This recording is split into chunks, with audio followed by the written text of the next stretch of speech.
C'est dans cette salle du Capsan Hotel que les 37 clubs de l'élite sur le continent se sont retrouvés sous l'égide de la Confédération africaine de football pour parler de la professionnalisation et la mise en place du système de licence des clubs.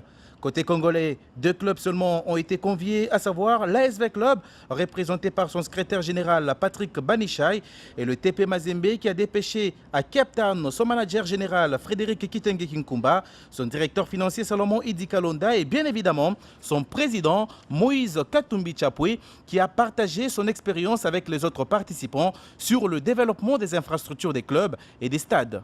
Parce que vous savez, aujourd'hui, la CAF veut professionnaliser le football africain et nous sommes là pour donner aussi notre petite contribution et notre expérience aussi. C'est le premier club à avoir son propre stade. Il faudrait beaucoup de moyens, il faudrait beaucoup de sacrifices aussi et il faudrait la maintenance après parce qu'en Afrique, vous savez, vous pouvez construire quelque chose, mais il n'y a pas de suivi par après, il n'y a pas la maintenance. Et quand vous regardez, en rigolant, en blaguant, j'ai dit, bon, dans ma langue maternelle, le mot maintenance n'existe pas. Si vous regardez les infrastructures que les colonisateurs nous ont laissées dans beaucoup de pays, aujourd'hui, c'est regrettable de voir ce qu'ils ont investi. Si ces gens pouvaient revenir revoir ce qu'ils ont investi, je crois qu'ils vont pleurer. Je crois que nous devons investir. En même temps, nous devons aussi entretenir ce que nous investissons. Mais le grand bien aussi d'avoir son propre stade, c'est la sécurité des gens dans le stade. J'ai déjà été dans des stades où il n'y a pas de sécurité, même si vous construisez un stade de 120 000 places et qu'il n'y a pas la sécurité, ça ce n'est pas un bon stade. Et il faudrait aussi savoir éduquer son public, c'est le plus important. Patrick Banichai a pour sa part relevé l'importance pour la RDC de léguer la gestion de ces stades au privé. L'État devrait comprendre qu'il est le grand bailleur, nous les reconnaissons tous, pas seulement pour le Congo, mais d'autres pays encore, mais que la gestion des infrastructures qu'il a construites pouvait être cédée à des tiers que nous sommes, nous les clubs. Aujourd'hui, l'État construit des grandes infrastructures, mais qu'est-ce qui se passe? L'entretien ne suit pas, donc la maintenance ne suit pas. Or, si c'était les privés qui pouvaient gérer, je pense bien qu'il y aura d'autres résultats. Si vous avez vu l'état où s'est trouvé le stade Tata Raphaël, le stade mythique du Congo, Tata Raphaël, donc vous pouvez pleurer, puisque comment on est arrivé à cela? C'est dire que c'était abandonné, il y avait la guerre et que personne n'est passé par là? Au contraire, on y vivait, il y a même le comité de gestion qui a ses bureaux là-bas, mais aucun effort n'était fait pour maintenir ce stade en état de recevabilité des clubs. Aujourd'hui, nous n'avons pas eu un mois.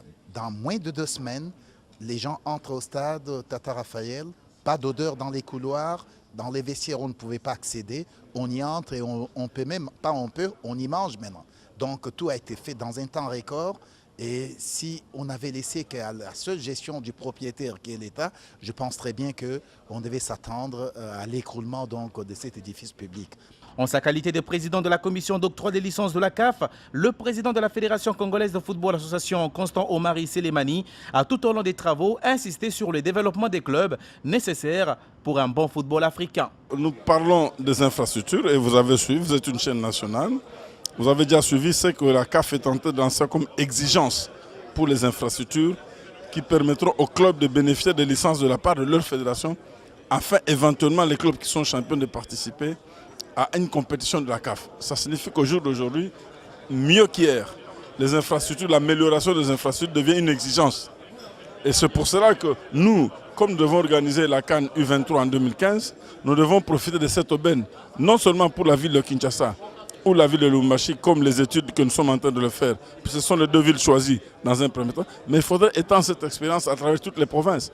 Parce que imaginez aujourd'hui, Sangabalène est champion de la, ligue, de la première ligue au Congo, n'est-ce pas, la Lina Foot. Sangabalène veut jouer devant son public, ne pourra pas jouer en Mbujimaï, puisqu'il ne pourra pas bénéficier de la licence de la fédération, de la licence de la CAF émise par la fédération, tout simplement parce qu'il y a des conditions minimales requises qui ne seront pas remplies. Donc je crois que c'est une exigence importante et c'est un pas très important. Et les clubs qui ont été choisis sont les clubs phares africains pour pouvoir tirer et nous permettre en fait de pouvoir passer cette réforme qui est très très importante. Hicham El Amraoui, secrétaire général de la CAF, explique pourquoi ce séminaire est important pour le développement du football en Afrique.